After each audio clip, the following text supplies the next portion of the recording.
Hello everyone. स्वागत है आप सभी का passion of history YouTube channel पर। तो हम कर रहे थे हमारे मध्यकालीन भारत को। तो मध्यकालीन भारत में हमने दिल्ली सल्तनत को शुरू कर रखा था। दिल्ली सल्तनत में हमने पांचों वंशों को देख लिया, जिसमें पहला था गुलाम वंश, फिर खिलजी वंश, फिर तुगलक वंश, उसके बाद सैयद वंश और उसके बाद था लोदी वंश। लोदी वंश के बाद मुगल जो है सत्ता में आ जाते हैं। लास्ट इब्राहिम लोदी शासक को बाबर ने मार दिया था और उसके बाद मुगलों की स्थापना हो जाती है। तो दिल्ली सल्तनत में हमने पांचों वंशों को पढ़ लिया। हम पढ़ रहे थे दिल्ली सल्तनत का प्रशासन।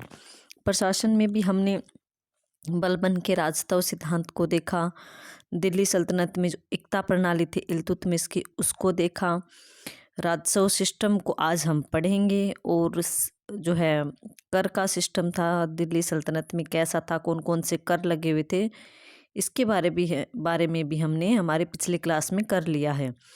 दिल्ली सल्तनत में केंद्र का प्रशासन हमने पढ़ लिया, प्रांत का पढ़ लिया, उसके बाद जिलों को सिख कहा जाता था, गांव, इन सभी के बारे में जो है हमने अच्छी तरह से डिटेल से कर लिया है। जो हमारे पीछे की जो क्लासेज है आप उनको जाकर देख लीजिए, जिसमें कि मैंने ये सभी टॉपिक करवा दिए हैं।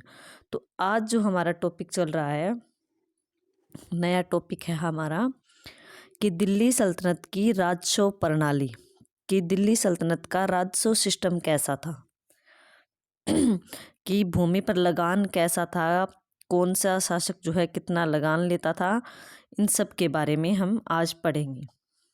तो हमारा पहला पॉइंट है कि दिल्ली सल्तनत में राज्य की भूमि को 4 भागों में बांटा गया था। कितने भागों में? 4 भागों में बांटा गया था। 4 प्रकार की भूमि को दिल्ली सल्तनत में जो है डिवाइड कर रखा था कि ये भूमि इस प्रकार की है, ये भूमि इस प्रकार की। तो सबसे पहली भूमि हमारी है दान में दी गई लगान मुक्त भूमि, कि भूमि दान में दे दी गई है, लगान मुक्त है, कि उस पर टैक्स नहीं है। उस भूमि को क्या बोला जाता था? अनुदान भूमि। इस टाइप की भूमि ज़्यादातर जो है वो ब्राह्मणों को दान में दी जाती थी, कि अगर किसी को दान में भूमि दे दी गई कि ये भूमि इन ब्राह्मणों को, या फिर राजा अपने किसी खुशी पर कोई फंक्शन होता था उस समय अगर कोई भूमि दान करता था तो वो भूमि एक तो लगान मुक्त होती थी, उस पर कोई टैक्स नहीं होता था। तो ऐसी भूमि को क्या बोला जाता था दिल्ली सल्तनत में? अनुदान भूमि बोला जाता था। दूसरी भूमि का प्रकार है प्रांतपतियों के अधिकार में भूमि, इक्ता भूमि। ये इक्ता भूमि वही है जो कि हमने हमारी पिछली क्लास में किया था। इक्ता प्रणाली के प्रांतपतियों के पास जो भूमि होती थी उनको सैलरी की जगह जो भूमि दी जाती थी उसको इक्ता भूमि बोला जाता था, और यही हमारी इक्ता प्रणाली थी दिल्ली सल्तनत की। उसको हमने पिछले क्लास में देख लिया है, आप उस क्लास को जाकर देख लीजिए। आपको इक्ता प्रणाली से रिलेटेड जो भी डाउट हैं वो सारे के सारे डाउट आसानी से क्लियर हो जाएंगे। थर्ड वन हमारी है अधीनस्थ हिंदू राजाओं के अधिकार में भूमि, की जो हिंदू राजा होते उनके पास भी भूमि थी, तो एक टाइप की भूमि वो थी दिल्ली सल्तनत में। फोर्थ वन है कि केंद्र सुल्तान की भूमि, जो सुल्तान के पास होती थी, जो केंद्र की भूमि थी, उसको खालसा भूमि बोला जाता था। इस भूमि का जो भी मतलब पैसा था खालसा भूमि का, ये सारा का सारा सुल्तान के पास जाता था, उसके पर्सनल काम के लिए, उसके खुद के काम के लिए उसके पास जमा होता था इसका सारा का सारा पैसा। तो हमें ध्यान रखना है कि ये 4 प्रकार की भूमि जो थी दिल्ली सल्तनत में उस समय डिवाइड थी। एकता भूमि, एकता प्रणाली है, अनुदान जो दान में दी गई भूमि थी, खालसा भूमि जो कि सुल्तान की भूमि होती थी, एक है अधीनस्थ हिंदू राजाओं की, जो हिंदू राजा उस समय दिल्ली सल्तनत के शासकों के अधीन थे, उनके अंडर में जो भूमि आती थी एक टाइप की भूमि वो थी। अब हम देखते हैं कि कैसा कैसा सिस्टम इन सुल्तानों ने चला रखा था।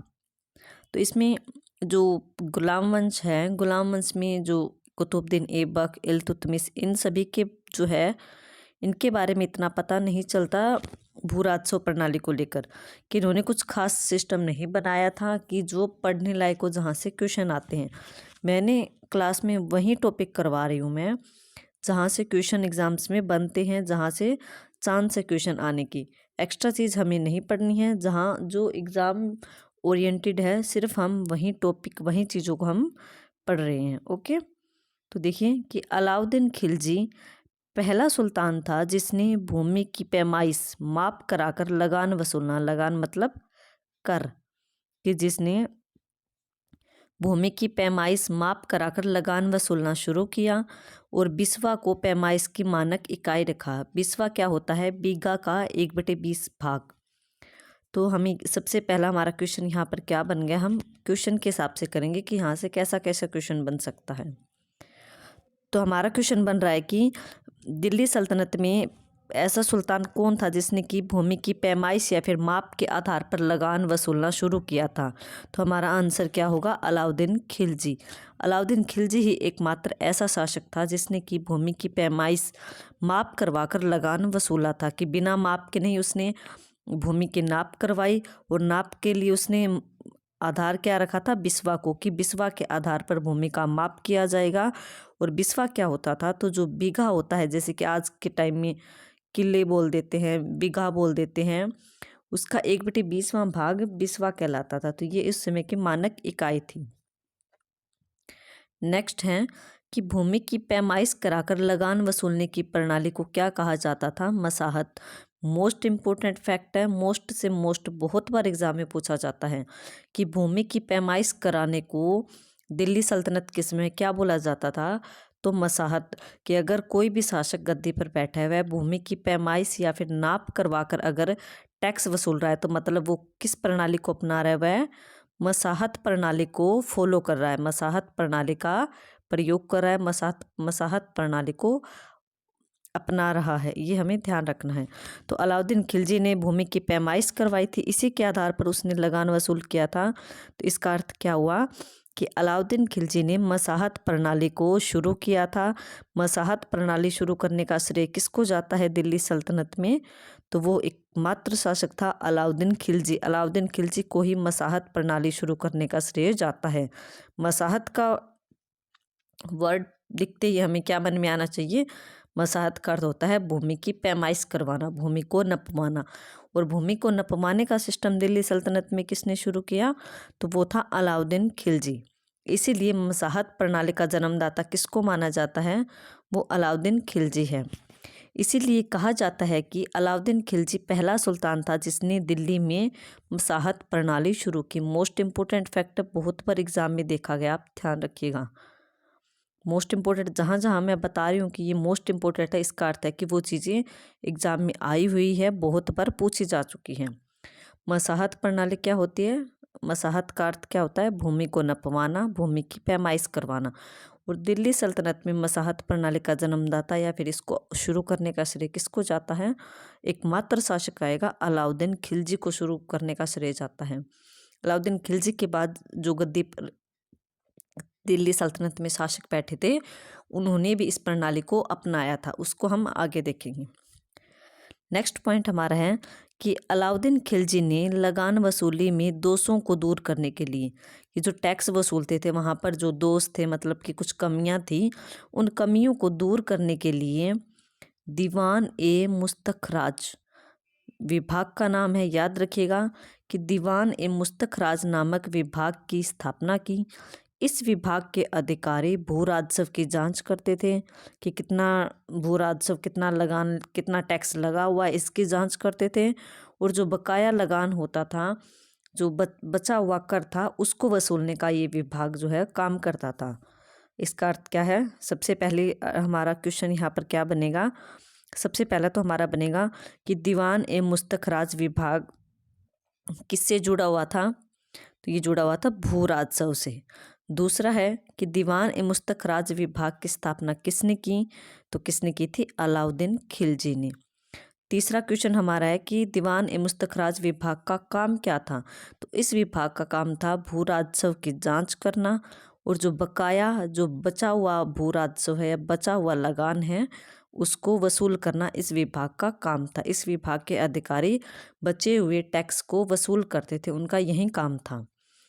याद रहेगा ना आपको अच्छी तरह से? अभी तक हमने क्या देखा कि मसाहत प्रणाली क्या होती है? मसाहत का अर्थ होता है भूमि की पैमाइश करवाना, भूमि को नपवाना। और इस प्रणाली को दिल्ली सल्तनत में सबसे पहले किसने अपनाया था? एकमात्र शासक आएगा अलाउद्दीन खिलजी। अलाउद्दीन खिलजी ने पैमाइश की इकाई क्या रखा था? बिस्वा को रखा था। फिर दूसरा है कि दीवान ए मुस्तखराज विभाग की स्थापना किसने की थी? तो ये की थी अलाउद्दीन खिलजी ने। इस विभाग का काम क्या था? इस विभाग का काम था भू राजस्व की जांच करना और बकाया लगान वसूल करना। ज़्यादा इसका काम था बकाया लगान वसूल करना। इसकी तरफ इसका सबसे ज़्यादा फोकस रहता था कि जो भी बचा हुआ लगान या टैक्स है उसको वसूल करना। चलिए आगे चलते हैं। नेक्स्ट है, इतिहासकार बर्नी लिखता है कि, इतिहासकार बर्नी काफ़ी फेमस है। बर्नी इतिहासकार का नाम सभी ने सुना होगा, काफ़ी फेमस है ये इतिहासकार। कि इतिहासकार बर्नी लिखता है कि लोग एक साधारण लगान अधिकारी से इतनी घृणा करते थे कि कोई भी व्यक्ति अपनी पुत्री का विवाह उनके साथ करने को तैयार नहीं होता था। मोस्ट इम्पोर्टेंट कौन लाइन है ये, मोस्ट इम्पोर्टेंट फैक्ट है, याद रखिएगा। पूछ सकता है कि किसने ये कोटेशन कही है, किसने ये परिभाषा दी है कि लोग जो है एक साधारण लगान अधिकारी, मतलब कि जो टैक्स वसूलने वाले अधिकारी होते थे, उनसे इतनी घृणा करते थे कि कोई भी व्यक्ति अपनी पुत्री का विवाह जो है उन अधिकारियों के साथ करने को राजी नहीं होता था, उन अधिकारियों के साथ करने को तैयार नहीं होता था। क्योंकि जो लगान वसूलने वाले अधिकारी थे वो काफ़ी अत्याचार करते थे, इसीलिए जो है सारी जनता जो है उसको घृणा की दृष्टि से देखती थी, उनसे नफरत करती थी। ये बात किसने लिखी है? ये बर्नी ने लिखी है। नेक्स्ट है कि दिल्ली सल्तनत में भू राजस्व निर्धारण के मुख्यतः 3 तरीके थे। कि भू राजस्व मतलब कि टैक्स या लगान जो था वो किन तरीकों से वसूला जाता था, उसके लिए 3 तरीके जो है अपना रखे थे दिल्ली सल्तनत के शासकों ने। तो उसमें सबसे पहला है बटाई पद्धति।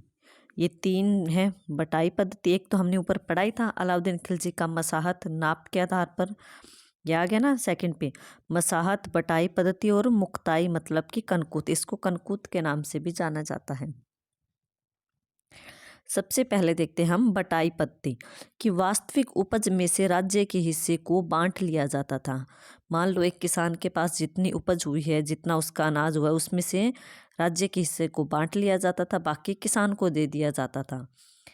इसी प्रणाली को क्या कहा जाता था? इसको बटाई पद्धति के नाम से जाना जाता था। कि जो भी शासक है इस तरह से लगान वसूलता था कि राज्य के हिस्से को बांट लिया अलग से और बाकी बचा हुआ किसान को दे दिया, तो उस प्रथा उसको क्या कहा जाता था? बटाई पद्धति। इस प्रणाली को, ये ने नहीं यहाँ पे अन्य आएगा, कि इस प्रणाली को अन्य भी कई नामों से जाना जाता था, जैसे कि गल्ला बख्शी, हासिल, नशक। इन 3 नाम जो है इस प्रणाली के अन्य नाम है। बटाई पद्धति बोल दो, या फिर नस्क प्रणाली बोल दो, या फिर हासिल प्रणाली बोल दो, या फिर गल्ला बख्शी। एक ही नाम है सारी चीज़ों के। तो दिल्ली सल्तनत के कई शासक ऐसे थे जिन्होंने बटाई पद्धति के आधार पर भू राजस्व वसूला था। नेक्स्ट है मसाहत। मसाहत को हमने अभी ऊपर देखा है जस्ट, कि मसाहत प्रणाली क्या थी? भूमि को नपवाना। और ये किसने चलाई थी दिल्ली सल्तनत में? ये अलाउद्दीन खिलजी ने चलाई थी। तो मसाहत का क्या है कि भूमि की पैमाइश के आधार पर उपज का निर्धारण करना मसाहत कहलाता है।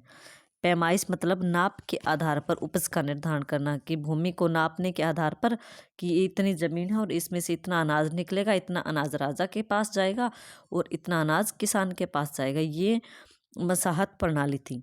इस प्रणाली को अलाउद्दीन खिलजी ने शुरू किया था। मोस्ट इम्पोर्टेंट है। नेक्स्ट है मुक्ताई, या कहीं कहीं मुक्तई भी लिखा होता है, इसको कनकूत प्रणाली भी कहा जाता है। इस प्रणाली में क्या था देखते हैं कि इस प्रणाली में किसान और राज्य के बीच, राज्य के जो अधिकारी होते थे, किसान के बीच में और राज्य के अधिकारियों के बीच एक समझौता होता था। और उस समझौते के द्वारा ये क्या करते थे, क्या फैसला लेते थे? ये अनुमान के आधार पर लगान निश्चित कर देते थे। कि राज्य के जो अधिकारी होते थे वो किसान के साथ आपसी समझौता, आपसी बातचीत करके लगान को निश्चित कर देते थे कि तुम्हारी इतनी ज़मीन है तो इसमें से इतना टैक्स जो है तुम्हें देना पड़ेगा, राज्य में जमा करवाना पड़ेगा। तो ये प्रणाली थी मुक्तई या फिर कनकूत प्रणाली। ये 3 प्रणालियों के आधार पर जो है टैक्स वसूला जाता था दिल्ली सल्तनत में। नेक्स्ट चलते हैं। गयासुद्दीन तुगलक ने कि गयासुद्दीन तुगलक ने भू राजस्व की मसाहत प्रणाली को त्याग कर, कि जो गयासुद्दीन तुगलक वंश का संस्थापक था गयासुद्दीन तुगलक, उसने क्या किया कि जो उसने अलाउद्दीन खिलजी के द्वारा चलाई हुई मसाहत प्रणाली थी, जो पैमाइश के आधार पर भू राजस्व वसूलने की प्रणाली थी, उसको त्याग कर इसने दोबारा से बटाई प्रणाली के आधार पर लगान वसूल किया। तो बटाई प्रणाली हमने अभी अभी देखा था कि उसमें राज्य का हिस्सा बांट लिया जाता था और बाकी बचा हुआ किसान को दे दिया जाता था। तो पूछ सकता आपसे कि गयासुद्दीन तुगलक ने भू राजस्व की कौन सी प्रणाली अपनाई थी।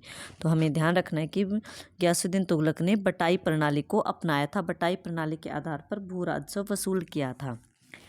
नेक्स्ट है कि गयासुद्दीन तुगलक ने लगान 1/5 या फिर 1/3 भाग लिया, मतलब कि इसने जो है कर थोड़ा कम लिया था, इसने किसानों पर दया की, ये थोड़ा सा दयालु शासक था।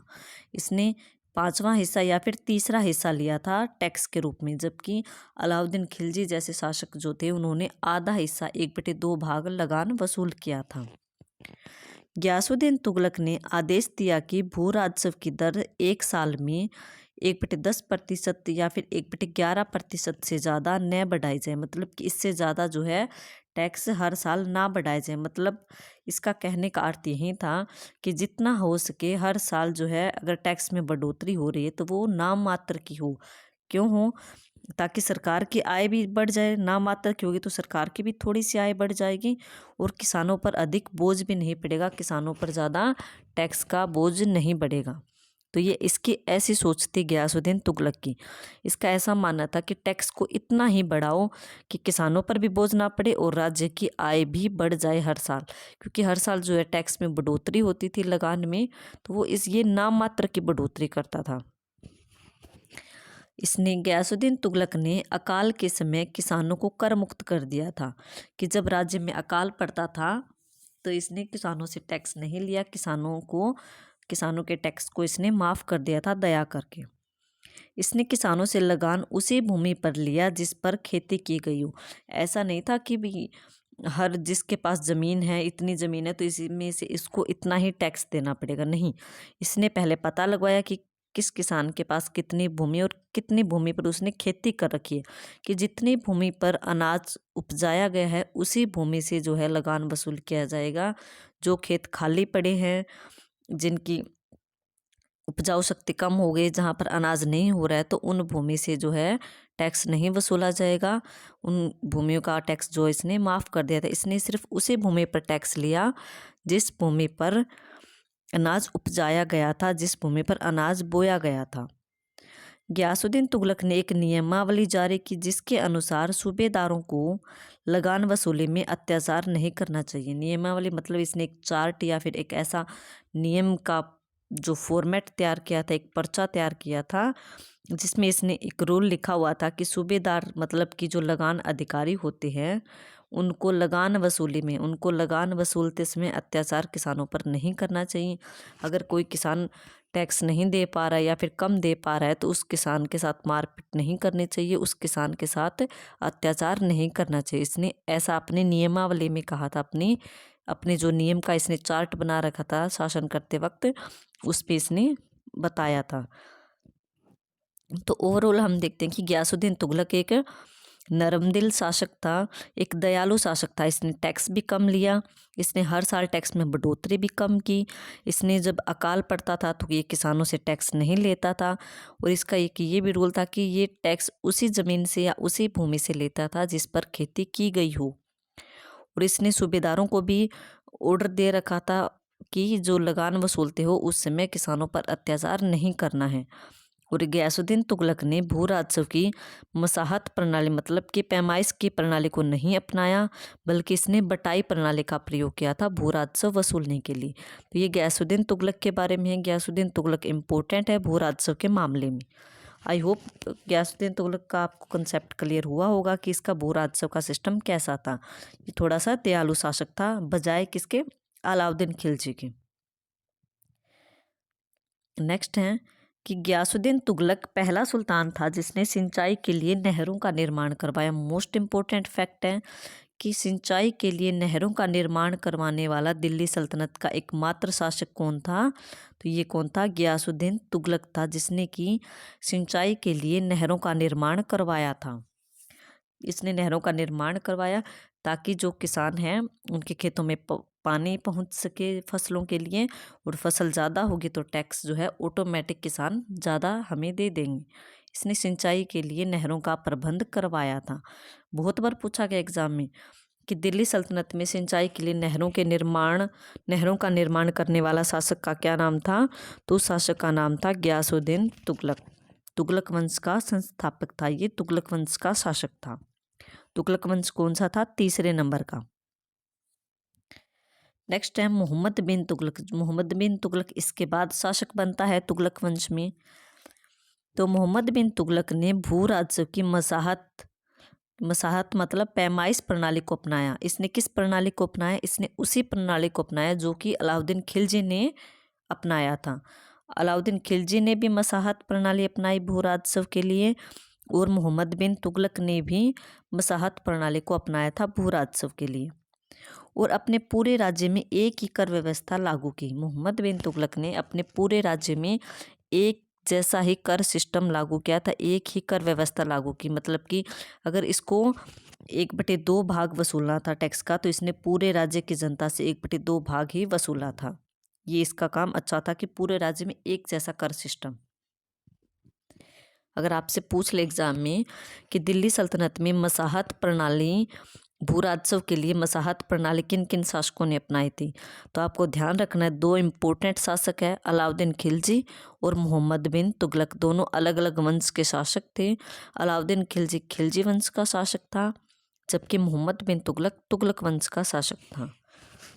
नेक्स्ट है कि इसने मतलब कि मोहम्मद बिन तुगलक ने राज्य की तरफ से कृषि के विकास के लिए, कि कृषि का विकास हो इसके लिए इसने सौंदर्य या तकावी जो कि कृषि ऋण होता था किसानों को प्रदान किया। मतलब कि आप सबसे पहले तो आपसे पूछ ले कि सौंदर्य या फिर तकावी ऋण, तकावी क्या होता है, तो आपको ध्यान रखना है कि ये कृषि ऋण होते हैं। ये जो कृषि करने के लिए ऋण दिया जाता है किसानों को प्रदान किया जाता था। और ये सौंदर्य तकावी ऋण किसने चलाया था? तो ये किसने चलाया था? ये मोहम्मद बिन तुगलक ने चलाया था। किसके लिए? कृषि का विकास करने के लिए इसने किसानों को ऋण दिया था ब्याज पर। ओके। नेक्स्ट है फिरोज शाह तुगलक। ये तुगलक वंश का अगला शासक था। ये तीनों ही तुगलक वंश के शासक हैं, गियासुद्दीन तुगलक, मोहम्मद बिन तुगलक और फिरोज शाह तुगलक। कि फिरोज शाह तुगलक ने अपने वजीर मतलब प्रधानमंत्री, जो इसका प्रधानमंत्री था, खान ए जहां तेलंगानी के कहने पर तकावी ऋण माफ कर दिया था। क्या कर दिया था इसने? कि इसने फिरोज शाह तुगलक ने अपने वजीर खान ए जहां तेलंगानी के कहने पर क्या किया था? तकावी ऋण माफ कर दिया था। मोस्ट इम्पोर्टेंट है, याद रखिएगा, पूछ सकता है एग्जाम में कि फिरोज शाह तुगलक ने किसानों का तकावी ऋण किसके कहने पर माफ़ किया था? तो किसने किसके कहने पर माफ़ किया? अपने वजीर खान ए जहां तेलंगानी के कहने पर इसने तकावी ऋणों को माफ़ कर दिया था। मोस्ट इम्पोर्टेंट फैक्ट है, याद रखिएगा। इस क्लास में मैंने आपको जो जो फैक्ट करवाए हैं भू राजस्व से लेकर, राजस्व प्रणाली से लेकर, रेवेन्यू सिस्टम से लेकर, सारे मोस्ट इम्पोर्टेंट है। सारे के सारे सिर्फ वही टॉपिक मैंने डाले हैं इसमें जो एग्ज़ाम में क्वेश्चन के रूप में आते हैं, उन्हीं को मैंने आपको करवाया है। तो आई होप आपको क्लास अच्छी लगी होगी, क्लास समझ आई होगी। अगर आपको क्लास अच्छी लग रही है तो प्लीज़ ज़्यादा से ज़्यादा क्लास को लाइक करें, चैनल को सब्सक्राइब करें और मेरी वीडियो को शेयर करें ताकि ज़्यादा से ज़्यादा बच्चों तक ये क्लास पहुंच सके।